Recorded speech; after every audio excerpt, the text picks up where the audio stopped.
The tray shook in Elena Bianchi's hands the moment she stepped into the grand hall of the Moretti estate. Every guest around her had gone quiet, watching her walk toward the one man nobody else would approach. Salvatore Moretti sat alone at the edge of the marble room, his back straight, his eyes fixed on nothing, like a statue placed there to remind everyone of power that needed no words. She had been told, only minutes earlier, by the head of staff, a tall woman named Margaret Ellis, "Do not speak to him. Just place the cup down and walk away. He does not like conversation. He does not like eye contact. Just serve and go." Elena nodded, though her heart pounded. She was new, only her second week working for the Moretti family, hired through an agency that supplied staff for private events. She needed this job. Her rent in the city was due, her savings were thin, and her grandmother's old house back in Sicily needed repairs that she could not yet afford. She could not afford to make a mistake tonight, not in front of the most feared man in the room. The engagement party was already the talk of the city. Alessandro Moretti, the billionaire heir to one of the largest shipping and logistics empires in Europe, was announcing his engagement to Charlotte Whitfield, the daughter of a prominent banking family. Reporters waited outside the gates. Photographers had been given exactly 1 hour inside before being escorted out. Champagne glasses caught the light from 3 enormous chandeliers, and laughter echoed through the hall. But near the old man's chair, silence pressed down like a heavy blanket. Nobody dared approach Salvatore Moretti directly. Even Alessandro, his own son, kept a careful distance, greeting him with a nod rather than a hug. Charlotte, the bride-to-be, had only shaken his hand once during the entire evening, and even that had been brief, almost nervous. The staff whispered that the old man had not smiled in years, that he attended these events only because tradition demanded his presence, and that he left the moment he was allowed to. Elena did not know any of the family history. She only knew what she had been told. Serve the coffee, do not speak, do not make eye contact, and leave quickly. She adjusted the tray, took a breath, and walked the final few steps toward him. The cup sat gently in its saucer, dark espresso swirling with a thin layer of golden foam on top. As she leaned down to place it before him, something caught her eye. The cup was old, clearly not part of the modern china set used for the rest of the party. It had a small chip along the rim, painted over with gold in an attempt to hide the damage, and a pattern of blue flowers circling the base that looked faded with age. Her hands froze for half a second. She had seen a cup exactly like this before, not similar, exactly like this. Her grandmother, Rosa, had owned a set of 6 cups just like it, brought over from a small village in Sicily more than 50 years ago. Rosa used to say that cup was the only thing she managed to carry with her when she left home as a young woman, wrapped carefully in a scarf so it would not break during the long journey. Elena finished placing the cup down, her mind spinning with the memory of her grandmother's kitchen, the smell of espresso in the morning, and the sound of Rosa's voice humming old songs while she poured coffee into those same blue-flowered cups. Before she could stop herself, before she even realized what she was doing, a soft word left her lips. "Nonnino," she whispered, the word slipping out the way it used to when she was a little girl, sitting on her grandmother's lap while Rosa poured coffee for her father. It was not a common word. It was a private term, a tender nickname Rosa used only for one person in her stories, a person she called her little grandfather, a person she said she had lost long ago and never stopped missing. The word was barely audible, meant more for herself than for him, an old habit stirred by the sight of that cup. But Salvatore Moretti heard it. His entire body went still. The glass of water in his hand stopped halfway to his lips. His eyes, which had been distant and unfocused all evening, snapped toward Elena with a sharpness that startled her. For a long moment, he said nothing. The noise of the party around them seemed to fade, as if the whole room had been muted. Margaret Ellis, standing near the wall, noticed the sudden change in the old man's posture and hurried closer, worried that something had gone wrong. Alessandro, catching sight of his father's frozen expression from across the room, excused himself from a conversation with Charlotte's parents and made his way over, his brow furrowed with concern. "Father," Alessandro said gently, reaching the small circle forming around the chair, "is everything all right?" Salvatore did not answer his son. His eyes remained fixed on Elena, who stood frozen, tray still in her hands, unsure if she had done something terribly wrong. She began to stammer an apology. thinking perhaps she had used an inappropriate term, something too familiar for a member of the staff to say to the head of the family. "I am sorry, sir," she said quickly, her voice trembling. "I did not mean to be disrespectful. Please forgive me." But Salvatore raised a hand, not in anger, but in a gesture that asked her to stop. His hand was shaking, something none of the staff had ever seen before. The unshakable patriarch, the man who had built half of his son's empire with cold discipline and iron control, looked, for the first time in longer than anyone could remember, genuinely shaken. "Where did you hear that word?" he asked, his voice low and rough, barely above a whisper. Elena blinked, confused by the question. "It is just something my grandmother used to say," she answered carefully. "I am sorry. I did not mean anything by it. It was foolish of me to speak without permission." "Say it again," Salvatore said, ignoring her apology entirely. "Say the word again." The room had gone almost completely silent now. Nearby guests, sensing something unusual unfolding, began to quiet their conversations and glance toward the small gathering near the old man's chair. Charlotte, still standing where Alessandro had left her, watched with growing curiosity, uncertain why the room's energy had shifted so suddenly. Elena hesitated, glancing at Alessandro, silently asking for permission or guidance. Alessandro, just as confused as everyone else, gave her a small nod, encouraging her to answer his father's request. "Nonnino," she repeated softly. Salvatore closed his eyes. When he opened them again, they were glassy, wet with emotion he had clearly not expected to feel tonight.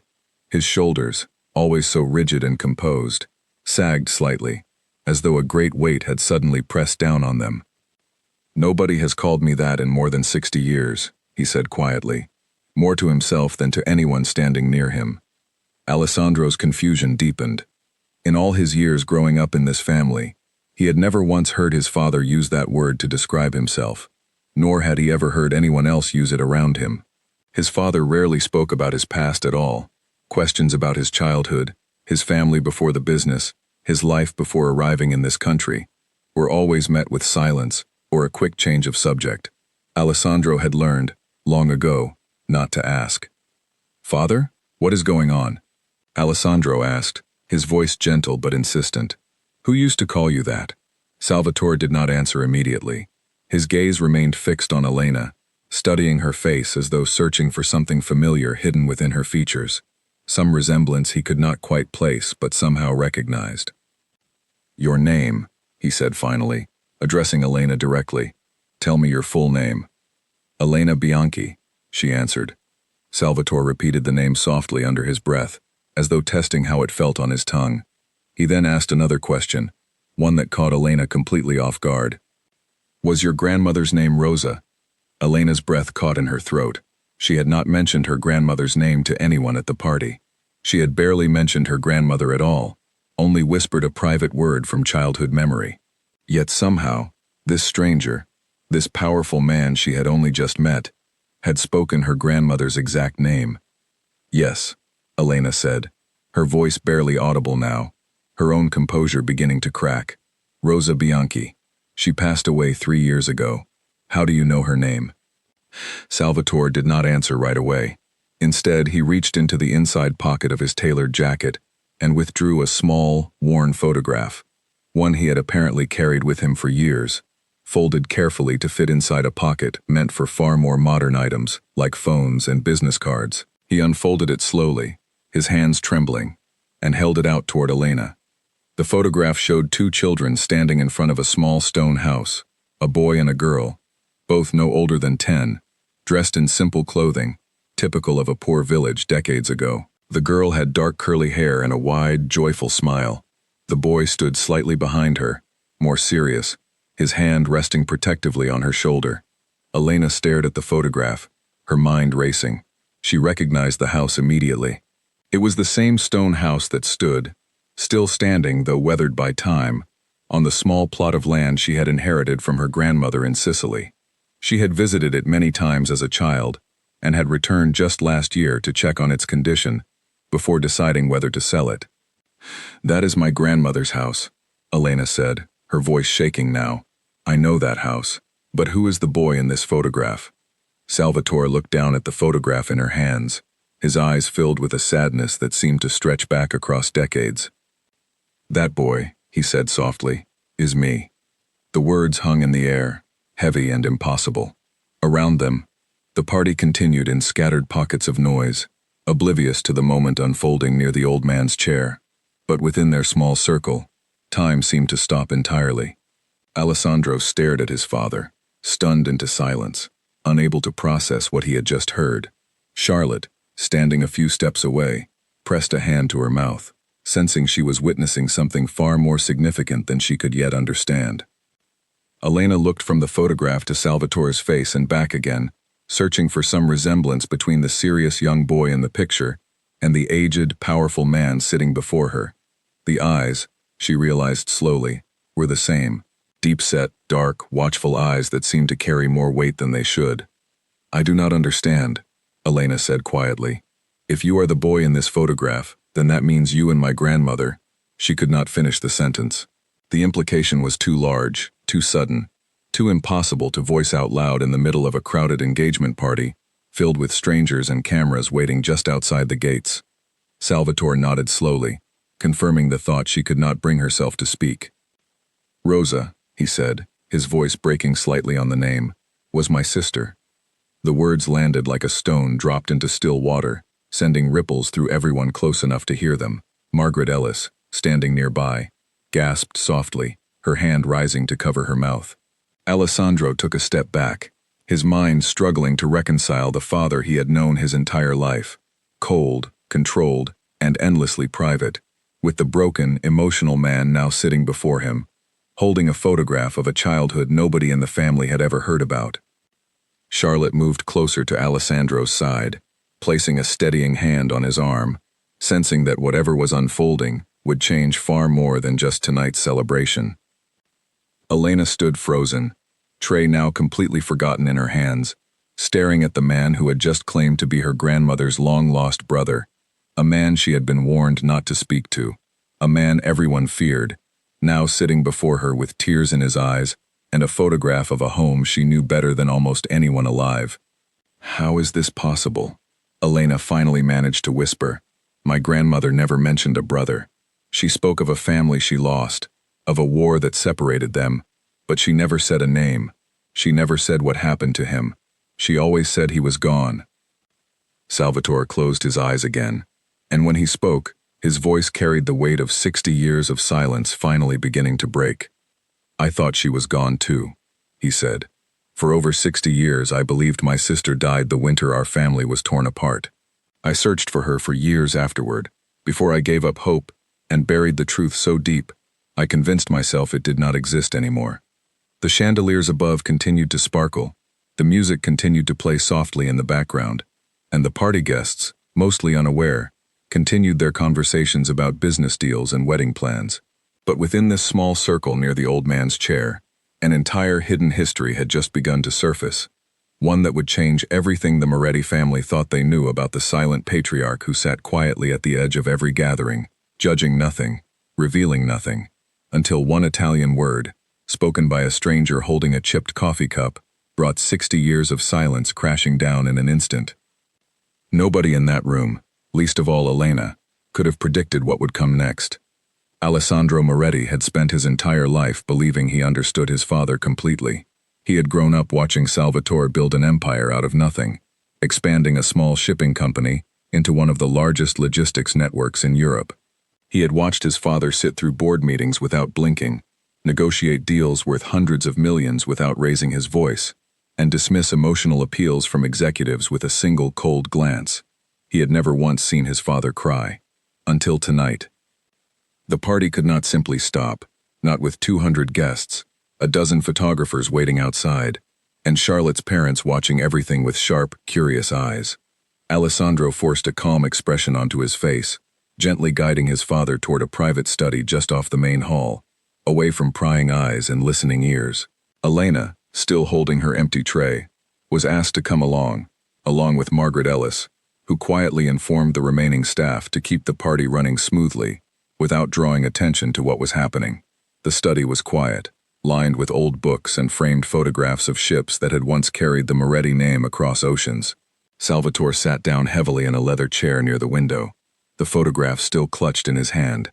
Alessandro closed the door behind them, turning to face his father with a mixture of concern and disbelief. "Father," he said carefully, "I need you to explain what just happened out there. You have never spoken about a sister.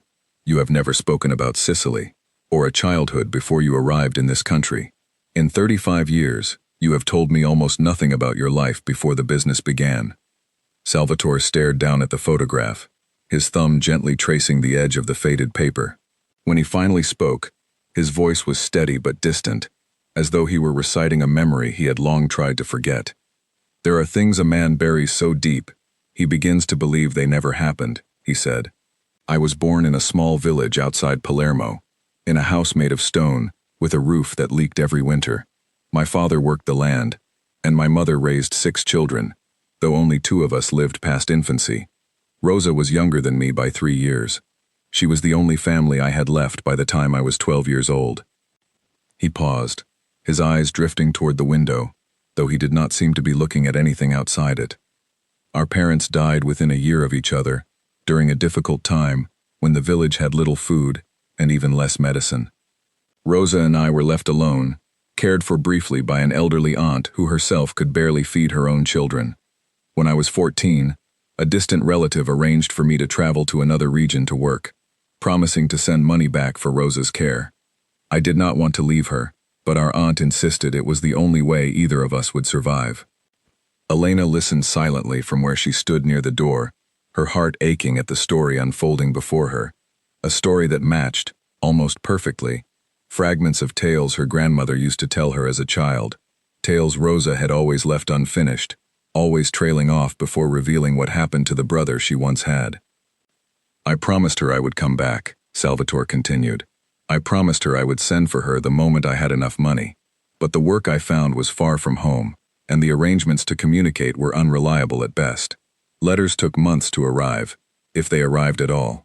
By the time I saved enough to return for her, nearly 2 years had passed." His voice grew heavier, each word seeming to cost him something. "When I finally made the journey back to our village, I was told that Rosa had left months earlier.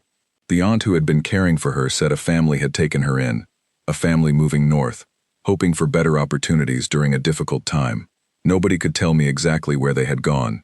I searched every town within days of travel. I asked everyone I could find, but there was no trace of her, no letters, no records, nothing. Eventually, I was told by someone in the village that the family Rosa had gone with had died in a difficult accident during their journey north. I believed for over 60 years that Rosa had died with them." The room fell into a heavy silence. Alessandro sat down slowly across from his father, trying to absorb decades of hidden grief, compressed into a few devastating sentences. He had never imagined his father, the unshakable force behind the family's success, had spent his entire adult life carrying the belief that he had lost his only sibling as a child, a loss he had never spoken of to anyone, not even his own son. "I built everything I built," Salvatore said quietly, "because I had nothing left to lose. I threw myself into work because it was easier than facing the silence at the end of each day. I never remarried after your mother passed, not because I did not love her, but because I did not know how to let anyone close enough to see what was missing inside me. I raised you the way I did, distant, demanding, controlled, because I was afraid that if I allowed myself to feel too much, the grief I had buried would return and destroy everything I had built." Alessandro's throat tightened.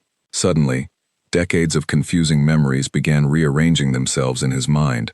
Moments where his father had pulled away just as Alessandro reached for connection. Moments where affection seemed to frighten the older man more than any business failure ever could. Elena, still standing quietly near the door, finally found the courage to speak. "My grandmother never remarried either," she said softly. "She raised my father alone, after her husband passed away young.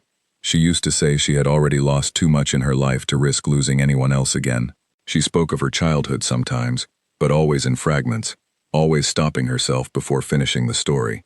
She told me once that she had a brother, and that she believed he had died searching for her." Salvatore's head snapped up at her words, his eyes wide with a mixture of shock and desperate hope. "She believed I died?" he asked. Elena nodded slowly. "She said that after she was taken north by a family fleeing hardship, She waited for you at every stop along the journey, hoping you would find her. When you never came, and when word eventually reached her that someone matching your description had died attempting a dangerous crossing while searching for a lost sibling, she assumed the worst. She grieved for you her entire life, quietly, the same way it sounds like you grieved for her. The weight of the tragedy settled over the room like a physical presence. Two children, separated by circumstances neither could control, each spending an entire lifetime believing the other had died, each building an entire existence around a grief they never allowed themselves to fully release, never knowing that somewhere, across the same country, the other sibling carried an identical, matching sorrow. Why did neither of you ever try to search again, later in life? Alessandro asked quietly. Surely there were resources, records, ways to confirm what actually happened. Salvatore let out a slow, tired breath. By the time I had the resources to search properly, I had convinced myself there was nothing left to find. Grief has a way of calcifying into certainty, even without proof. I did not want to reopen a wound I had spent decades trying to close. I told myself it was better to remember her as she was, rather than risk confirming details of her death that might be even more painful than my imagination had already created. Elena felt tears forming in her eyes as she thought of her grandmother, who had passed away just 3 years earlier, never knowing that the brother she believed dead had been alive the entire time, building an empire not far away, carrying the same unspoken grief across the same decades. She kept your photograph, Elena said suddenly, remembering something from her childhood. Not this one, a different one, but similar. A photograph of 2 children in front of the stone house. She kept it in a small wooden box with a few other belongings from Sicily. I still have that box. I brought it with me to the city when I moved here for work. I have not opened it in years, but I know exactly where it is. Salvatore rose slowly from his chair, moving toward Elena with a hesitant, almost fearful hope in his expression, as though he were afraid that speaking too eagerly might shatter whatever fragile truth was forming between them. Would you be willing to show me this box? He asked quietly. Not tonight, if tonight is not the right time, but soon. I need to see it. I need to know for certain. Elena nodded immediately. Of course, I can bring it tomorrow, if that is agreeable. Alessandro, still processing the enormity of what he had just learned, looked between his father and the young woman who had, just an hour earlier, been nothing more than an unfamiliar face serving coffee at his engagement party. Now she stood at the center of a revelation that could reshape the entire history of his family. There is something else, Alessandro said slowly, turning to his father. If Elena's grandmother truly was your sister, and if this can be confirmed, then Elena is not simply a stranger who happened to say the right word at the right moment. She would be family, your great niece. The realization seemed to strike Salvatore fully for the first time, his eyes moving toward Elena with a new, searching intensity. No longer just the desperate hope of a man seeking confirmation of a long-buried loss, but the dawning recognition of a connection that could not be undone once acknowledged. I have no other family left, Salvatore said quietly, almost to himself. Not truly. Not blood family beyond my son. If this is real, if you are truly her granddaughter, then the loneliness I have carried for 60 years may finally have an answer. Elena, overwhelmed by the sudden shift from serving staff to potential family member, felt her legs weaken slightly beneath her. She reached for the back of a nearby chair to steady herself, her mind racing through implications she could barely process. Just hours ago she had been anxious about making rent, worried about a single mistake costing her a much-needed job. Now she stood in a private study with one of the wealthiest men in the country, being told she might be connected to his family by blood. I do not know what to say, she admitted honestly. This is overwhelming. I came here tonight simply to work, to serve coffee, to stay quiet and unnoticed. I never imagined anything like this. Margaret Ellis, who had remained silent near the door throughout the entire conversation, finally spoke, her professional composure cracking slightly with emotion. Sir, she said, addressing Salvatore directly, something she rarely did with such familiarity. The party continues outside. Guests will begin to ask questions if you remain absent much longer. Perhaps it would be wise to return, at least briefly, while arrangements are made privately, to continue this conversation tomorrow. Salvatore nodded slowly.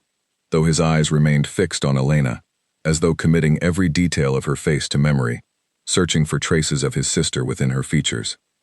"Tomorrow," he said firmly. "Bring the box tomorrow. Come to the estate, not as staff, but as a guest.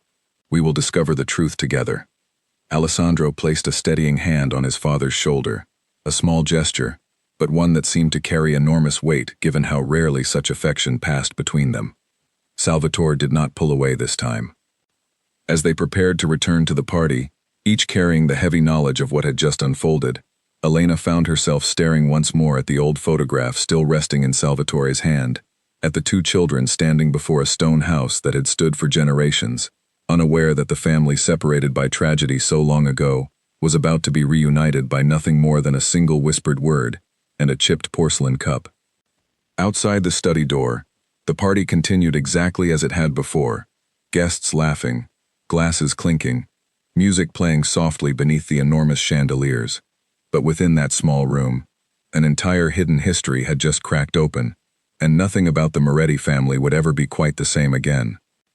Elena returned to her duties for the remainder of the evening, though her hands trembled slightly every time she lifted a tray, her mind replaying the conversation over and over, unable to fully accept what had just happened. She kept glancing toward Salvatore's chair, watching the old man interact with guests differently now, his expression softer, his eyes occasionally drifting toward her with a quiet, searching warmth that had not been there before tonight. By the time the party ended and the last guest departed into the night, Elena stood outside the estate gates, waiting for her ride home, still holding the empty tray she had carried throughout the evening. She looked back once at the enormous house glowing warmly against the dark sky, thinking of the wooden box waiting for her in her small apartment, thinking of her grandmother's stories, finally beginning to make sense after all these years. Tomorrow she would return, not as staff, but as someone whose entire understanding of her own family history was about to change forever. Morning light spilled through the tall windows of the Moretti estate as Elena arrived, clutching a small wooden box against her chest, like something fragile and precious. She had barely slept that night, her mind replaying every detail of the previous evening, unable to quiet the storm of questions racing through her thoughts. She had called in sick to her regular shift at the staffing agency, unwilling to explain why she needed the day off, unsure how to describe what had happened, without sounding as though she had lost her mind. Alessandro met her at the entrance personally, something that surprised the household staff who watched from a distance, whispering among themselves about the strange turn of events from the previous night's party. He guided her through the grand hallway, past portraits of Moretti ancestors whose stern painted eyes seemed to follow her every step, and into the same private study where the conversation had unfolded hours earlier. Salvatore was already waiting, seated near the window, his posture different from the cold, distant figure Elena had first encountered. He rose the moment she entered, his eyes immediately drawn to the small wooden box she carried. "Thank you for coming," he said, his voice softer than she remembered from the previous night. "I did not sleep at all. I kept thinking about everything you said, wondering if I had imagined it, hoping I had not." Elena set the box gently on the table between them, her fingers lingering on its worn edges for a moment, before she opened the lid. Inside lay a collection of items that had traveled with her grandmother across an ocean and through decades of a difficult life. A small rosary with beads worn smooth from years of handling, a folded piece of lace that had once belonged to a wedding dress, several letters written in careful, old-fashioned Italian script, and beneath everything else, wrapped in a piece of faded cloth, a photograph. Salvatore's hands trembled as Elena carefully unwrapped the photograph and placed it on the table beside the one he had shown her the previous night. The two images matched almost perfectly, taken on what appeared to be the same day, from a slightly different angle, showing the same stone house, the same two children standing together, the boy's hand resting protectively on the girl's shoulder. "This is it," Salvatore whispered, his voice breaking. "This is the same day. I remember now. A traveling photographer passed through our village that spring, and our aunt insisted we have our picture taken before I left for work. I had forgotten this even existed." Alessandro, standing quietly nearby, reached for the letters resting in the box, his eyes scanning the fragile paper covered in handwriting that had faded with age but remained legible. "Father," he said slowly, "these letters, They are addressed to someone. Do you recognize the name? Salvatore took the letters carefully from his son's hands, his eyes widening as he read the faded ink. These are letters my sister wrote, he said. Never sent, it seems. Written to someone she called her brother, describing a life she built after leaving our village, expressing hope that somewhere, somehow, he had survived and might one day read these words. He read through several lines silently, his breathing growing unsteady, before setting the letters down and pressing his hand against his face, overwhelmed by emotion he no longer tried to hide. She never stopped hoping, he said quietly. Even after believing I was gone, she wrote to me anyway, as though some part of her refused to fully accept the loss. The moment was interrupted by a sharp knock at the study door. Before anyone could respond, the door opened, and a man in an expensive suit stepped inside without waiting for permission. Elena recognized him vaguely from the party the previous night, standing near Charlotte's family throughout most of the evening. Alessandro's expression shifted immediately from grief to a guarded tension. Nathaniel, Alessandro said, his tone cool. This is a private family matter. Nathaniel Hargrove, the company's senior legal counsel and a longtime associate of the Moretti family, stepped further into the room, his eyes moving between Salvatore, Elena, and the collection of old photographs and letters spread across the table. I heard troubling rumors this morning, Nathaniel said carefully, about a young woman claiming a blood connection to this family. Given the sensitivity of the upcoming merger negotiations and the engagement announcement, I felt it necessary to understand exactly what is happening here before the situation becomes public knowledge in an uncontrolled manner.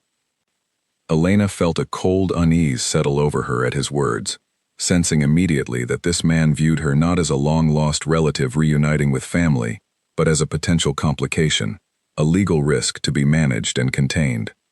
Nobody is claiming anything, Alessandro said firmly.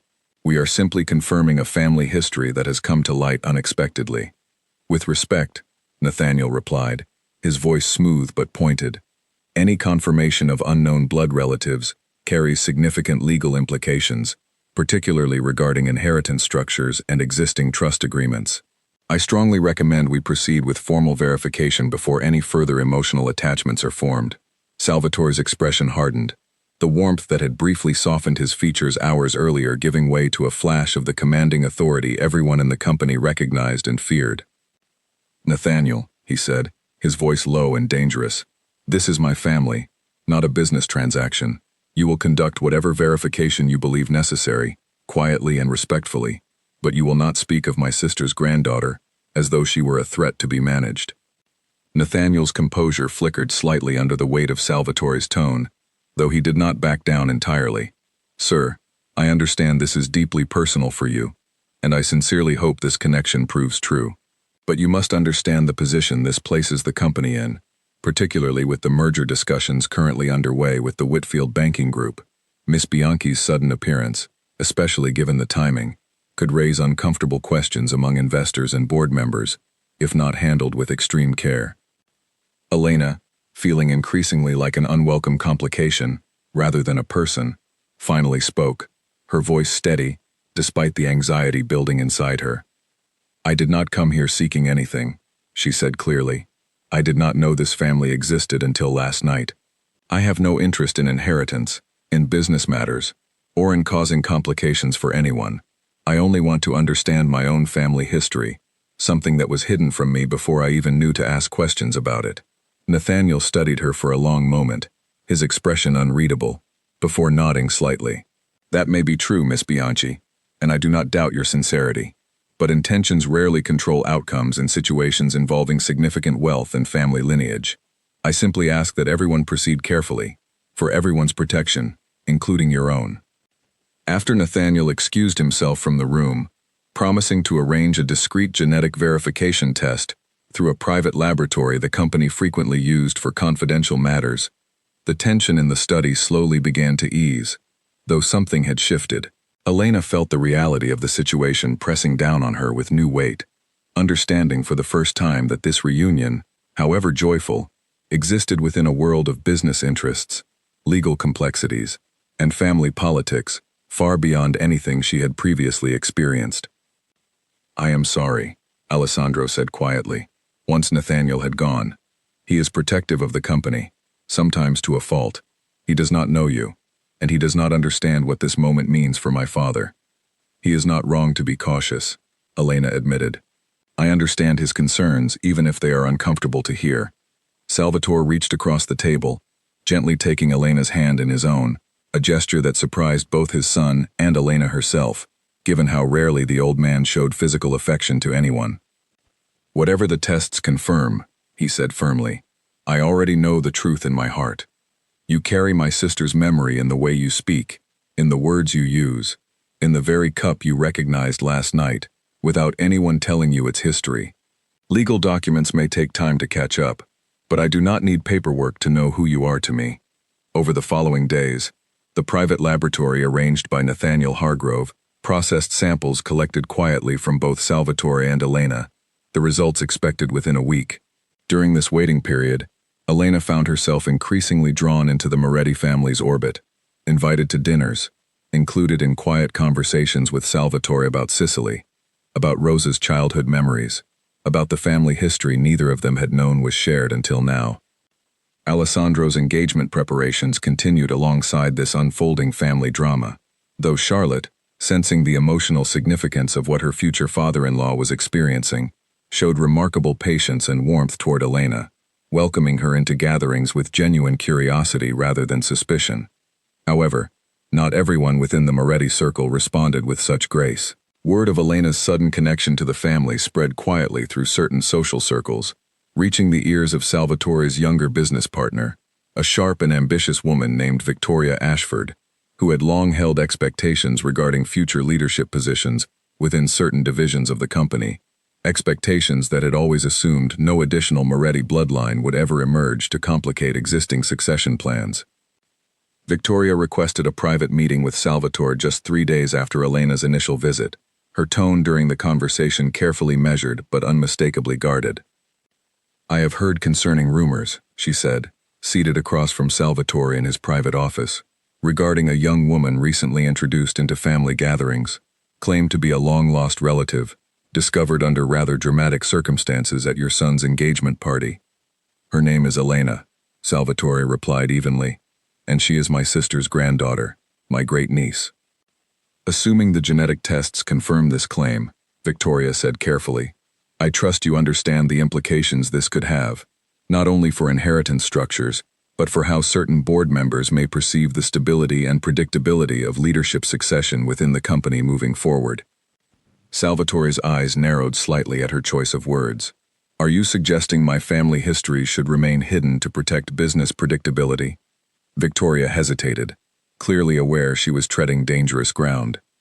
I am simply suggesting caution, sir. Sudden changes to established family structures, particularly ones involving significant wealth, tend to attract scrutiny from investors, competitors, and occasionally, individuals with less honorable intentions than Miss Bianchi may currently possess. Meaning what exactly? Salvatore asked, his voice growing colder. Meaning, Victoria said carefully, that once this story becomes public, and it will become public eventually, given how many people already witnessed the events at the engagement party, you may find individuals emerging who wish to exploit Miss Bianchi's sudden prominence, or worse, individuals who may attempt to discredit the entire situation to protect their own interests within the company.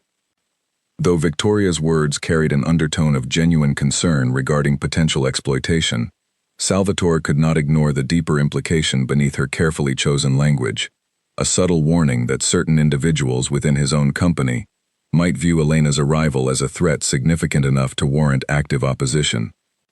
That evening, as Salvatore relayed the conversation to Alessandro, both men recognized the delicate situation unfolding around them. What had begun as a deeply personal emotional reunion was quickly becoming entangled with business politics, financial interests, and the complicated dynamics of corporate succession planning, threatening to complicate what should have remained a simple, joyful reconnection between long-separated family members.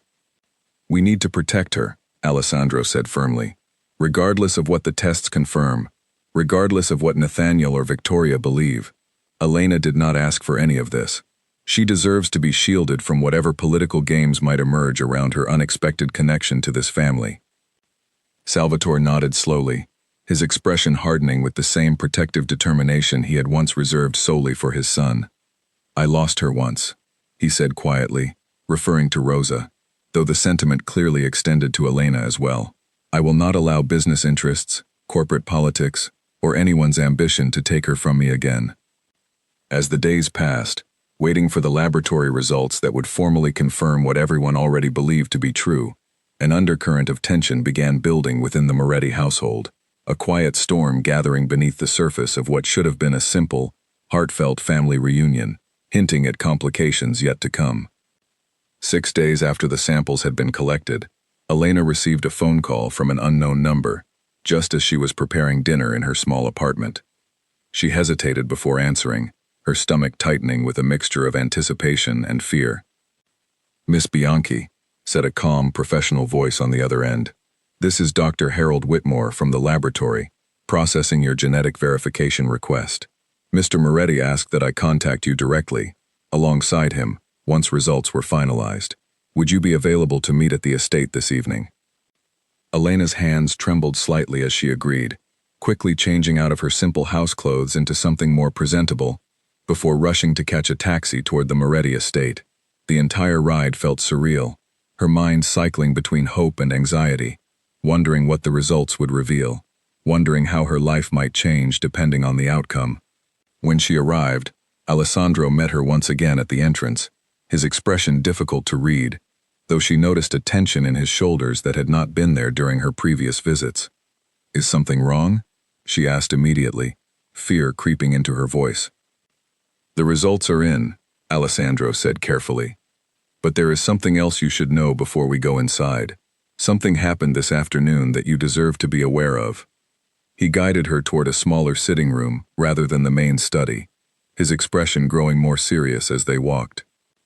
"A journalist contacted our public relations department this morning," Alessandro explained, claiming to have information about a woman recently introduced into our family circle, under unusual circumstances at my engagement party.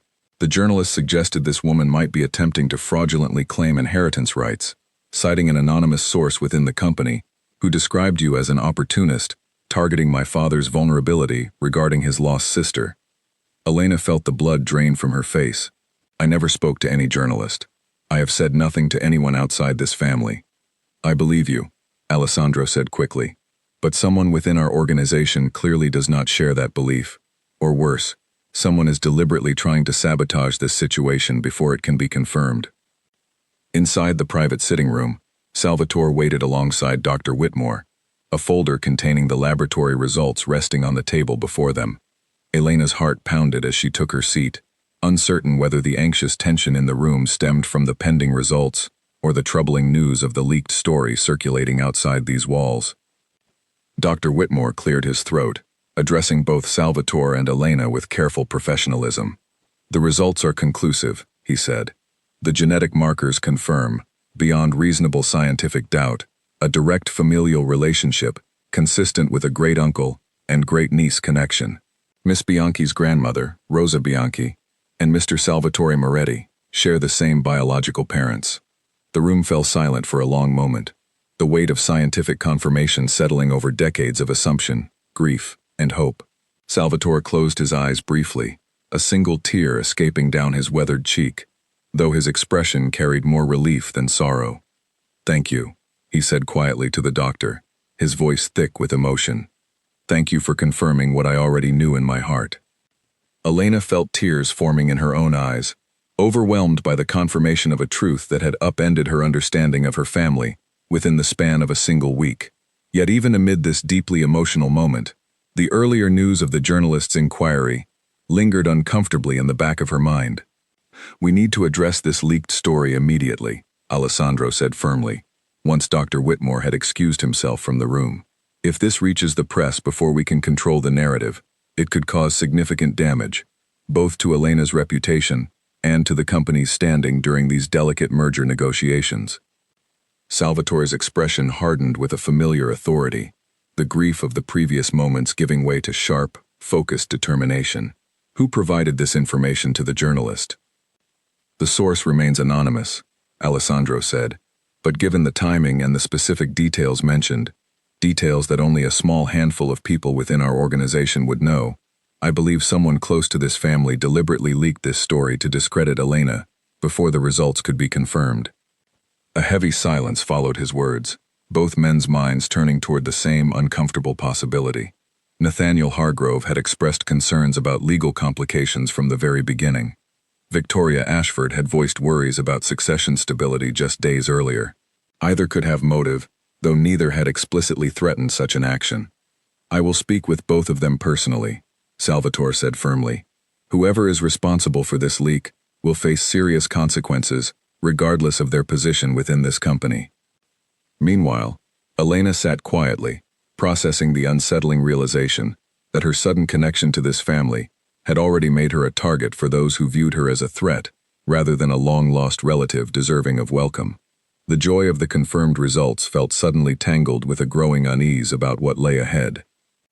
"I do not want to cause trouble for your family," she said quietly. "Perhaps it would be simpler if I stepped back, allowed things to remain quiet, avoided further complications." "Absolutely not," Salvatore said firmly, his tone leaving no room for argument. "I spent 60 years believing I had lost my only sibling. I will not allow anonymous cowards hiding behind leaked stories to convince me to distance myself from her granddaughter now that the truth has finally been confirmed.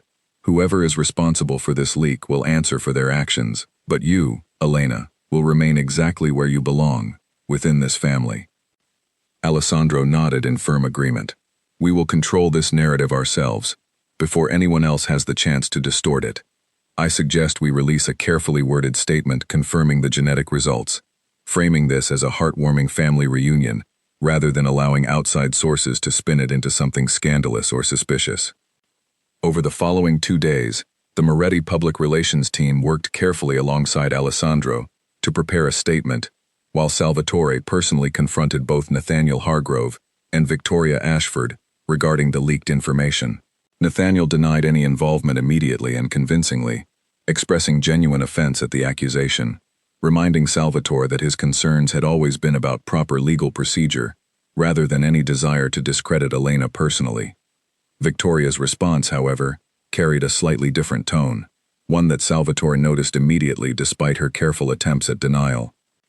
"I would never deliberately damage this family's reputation," Victoria insisted during their private meeting, though her eyes shifted slightly as she spoke, avoiding direct contact with Salvatore's piercing gaze.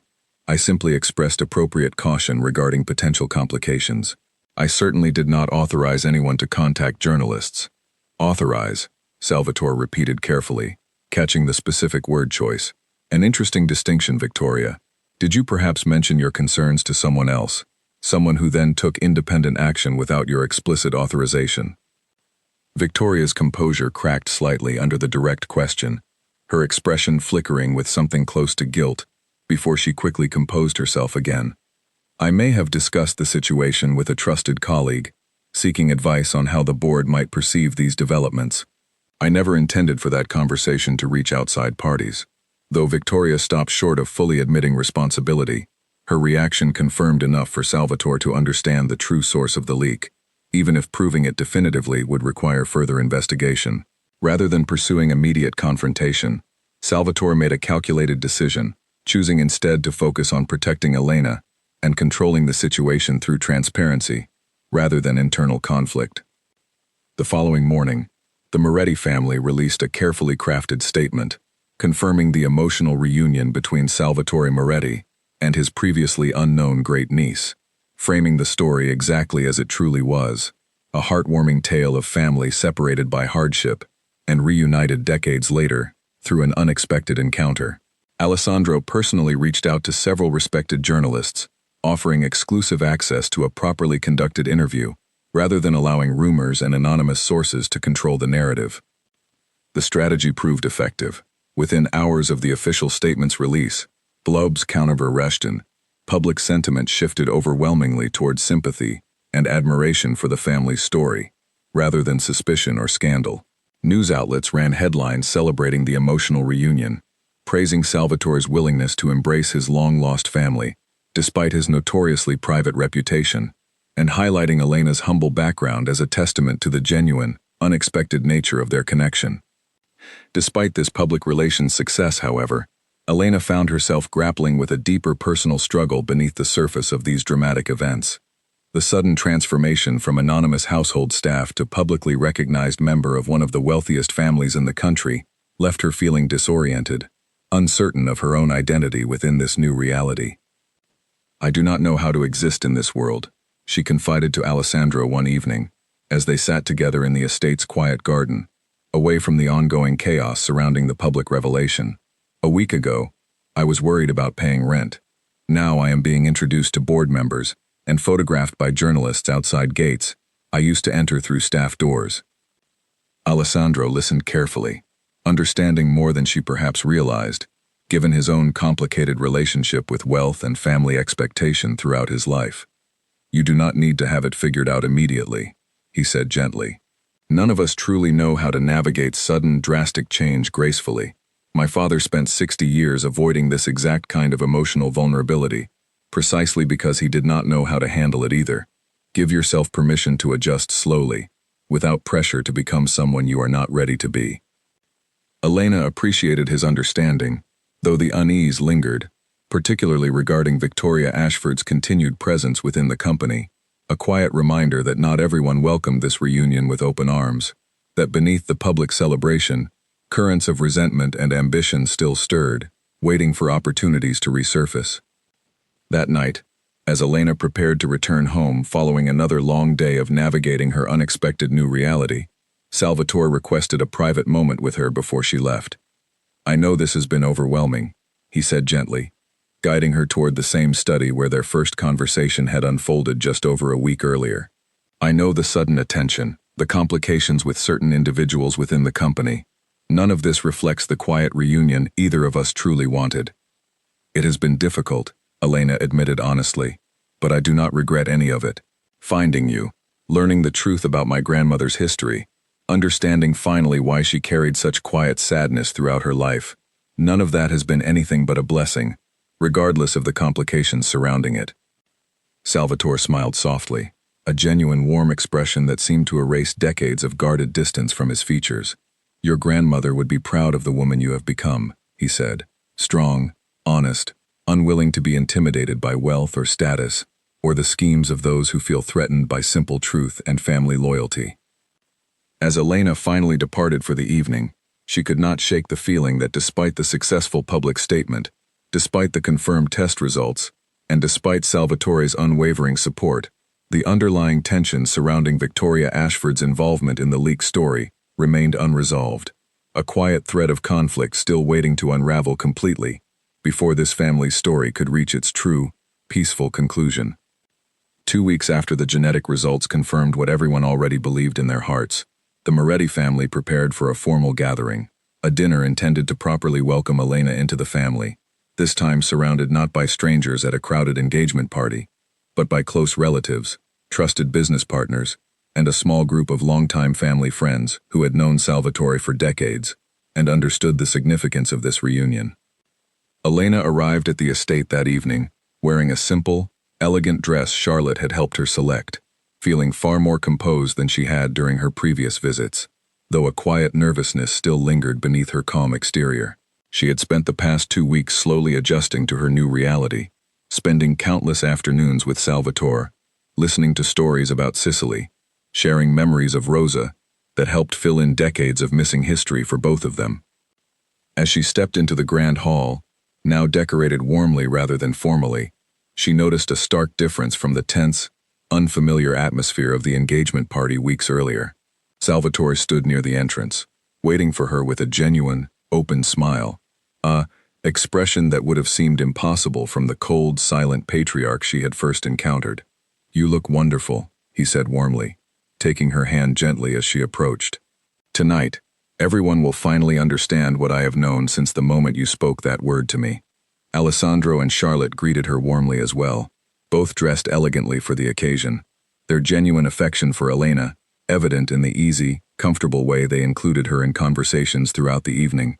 Elena noticed, with quiet relief, that Nathaniel Hargrove greeted her cordially as well, his earlier caution replaced with a more measured respect now that the legal verification had been properly completed and formally documented. However, As the evening progressed, Elena noticed Victoria Ashford's conspicuous absence from the gathering, an absence that seemed deliberate rather than accidental, given her usual presence at nearly every significant Moretti family function. She sent her regrets, Alessandro explained quietly, when Elena inquired about it later in the evening. She claimed a prior business commitment, though given recent events, I suspect she simply did not wish to face the confirmed truth publicly, particularly after her involvement in the leaked story became increasingly apparent. As dinner concluded and guests began mingling comfortably throughout the estate's beautifully lit gardens, Salvatore requested everyone's attention, tapping gently against his glass to draw the room's focus toward him. The chatter quieted gradually, guests turning attentively toward the head of the family, curious about what he intended to share. "Many of you," Salvatore began, his voice carrying clearly across the garden, "witnessed a strange, emotional moment at my son's engagement party several weeks ago, when a young woman serving coffee spoke a single word that shattered 60 years of silence I had carried regarding my childhood in Sicily." He paused, his eyes finding Elena among the small crowd, his expression filled with genuine warmth and pride. "For over 6 decades," he continued, "I believed my only sibling, my younger sister Rosa, had died during a difficult period following our parents' passing, a loss I buried so deeply that I built an entire lifetime around never speaking of it, never acknowledging the grief that shaped nearly every decision I made afterward." The guests listened intently, many hearing this history for the first time, their expressions shifting between surprise and deep sympathy, as Salvatore continued speaking. That word, spoken so naturally by a stranger holding a chipped coffee cup, identical to ones my sister carried from our childhood home, revealed a truth I had never dared hope existed. Rosa did not die during that difficult journey, as I had always believed. She survived, built a life, raised a family, and passed away only 3 years ago, carrying her own quiet grief, believing that I had been the one lost all those years before. He gestured toward Elena, inviting her to join him at the front of the gathered crowd. She stepped forward, her heart pounding, though she felt steadied by the warmth radiating from Salvatore's expression. "This young woman," Salvatore continued, his voice thick with emotion, "is Rosa's granddaughter, confirmed through proper scientific verification, as my great-niece, my blood family, discovered through nothing more than a single whispered word and a cup of coffee, served at what should have been an ordinary evening." The guests applauded warmly, many wiping away tears of their own, moved by the profound, unexpected nature of the story unfolding before them. Charlotte squeezed Alessandro's hand affectionately, both visibly moved by witnessing Salvatore's transformation from guarded isolation into genuine, open emotional expression. "I share this story publicly tonight," Salvatore continued, once the applause quieted, "not simply to celebrate this reunion, though celebration is certainly warranted, but to acknowledge something important I have learned through this experience. I spent 60 years believing that silence protected me from further pain, that distance shielded me from vulnerability, that control over every aspect of my life and business could somehow compensate for the loss I refused to properly grieve." He paused, looking directly at Alessandro, his expression softening further. "I realize now how much that silence cost not only myself, but my relationship with my own son, who deserved a father capable of genuine emotional connection, rather than one hidden behind carefully constructed walls of control and distance. I intend to spend whatever years remain to me changing that, embracing the family I still have, rather than continuing to protect myself from vulnerabilities I no longer wish to avoid." Alessandro stepped forward, embracing his father warmly, a gesture that visibly surprised many guests familiar with the family's typically reserved dynamic. The applause grew louder, genuine warmth spreading throughout the gathered crowd as they witnessed this remarkable transformation unfolding before them. Later that evening, as guests began departing and the estate grew quieter, Elena found herself walking alongside Salvatore through the moonlit garden, both reflecting quietly on the remarkable journey that had brought them to this moment. "I want to ask you something," Salvatore said gently, as they paused near a small stone fountain. "I understand you have built a life for yourself already, independent and self-sufficient, despite difficult circumstances. I do not wish to disrupt that independence or suggest you owe me anything, simply because of our newly discovered connection. What did you want to ask?" Elena replied, curious about the hesitation in his usually confident demeanor. I would like you to consider a more permanent place within this family, he said carefully, not simply as an occasional guest at dinners and gatherings, but as someone genuinely included in the ongoing life of this family, whether that means a position within the company suited to your talents, continued education opportunities if you wish to pursue them, or simply regular time spent together as family should, without the complications of staffing agencies or temporary employment standing between us. Elena considered his words carefully, understanding the significance of what he offered, while also recognizing the importance of establishing this relationship on terms that felt authentic, rather than simply transactional.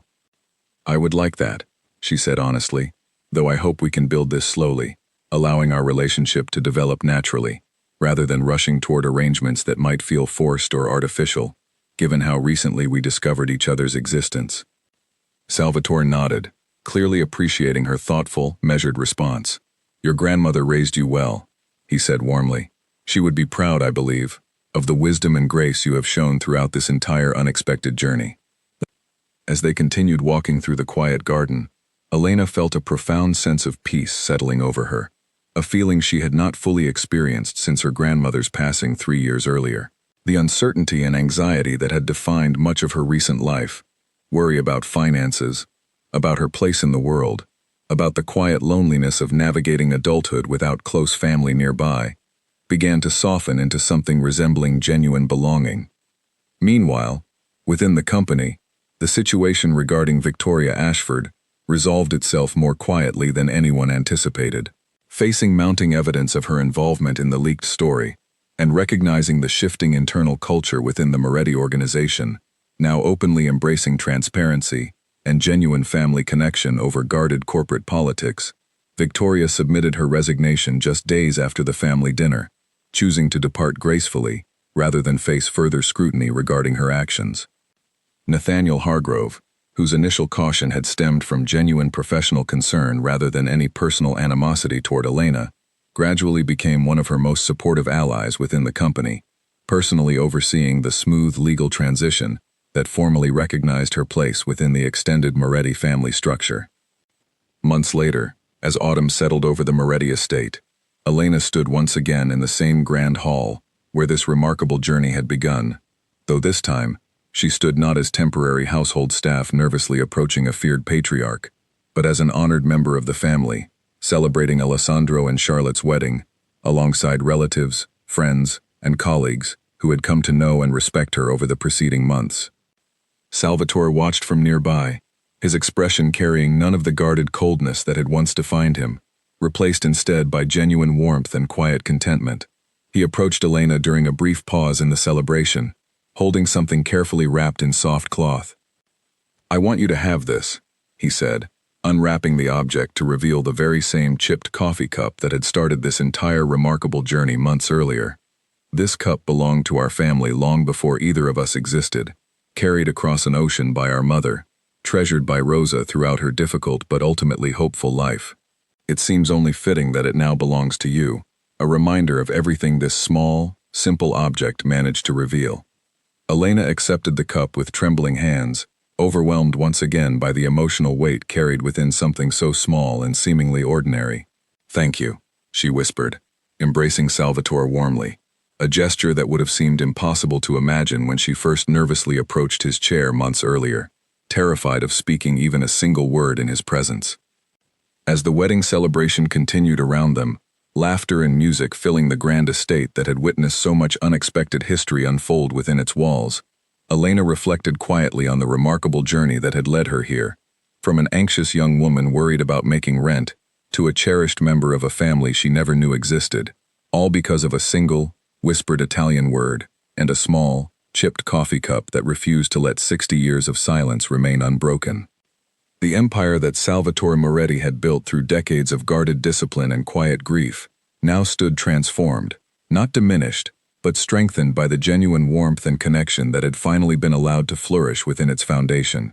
And within that transformation, Elena found not simply a newly discovered family, but a renewed sense of belonging, purpose, and peace that she carried forward into whatever future awaited her, no longer alone, no longer uncertain, but firmly, joyfully, home.